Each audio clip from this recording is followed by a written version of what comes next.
Jostain Etiopiasta löydetty IB-läisin kallo on jäljitetty olevan peräisin samalta aikakaudelta kuin muinaiset dinosaurukset.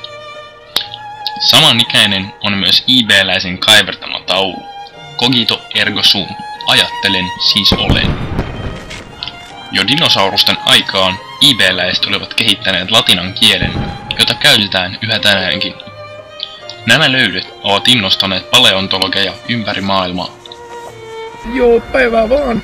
Ja tosiaan tämän etiopialaisen löydön perusteella mekin Lappeenrannan amatööripaleontologit me innostuimme hieman räjäyttelemään täällä linnoituksen vallistoilla ja se ei ollut turha teko ollenkaan, koska niin kuin näkyy tästä meidän viimeisestä löydöstämme, eli tämä fossiloitunut kivilohkare, niin täällä on selkeästi tiettyjen hiilijälkien perusteella me pystyimme päättelemään, että tämä kastemato on itse asiassa, no minä en rasita teitä sillä, mutta se on varmaa todistusaineistoa siitä, että itse asiassa IB-läiset, tämä mielenkiintoinen uusi laji, se on oikeasti ollut olemassa jo kauan ennen nykyihmistä ja kenties jopa ennen nykydinosaurustakin.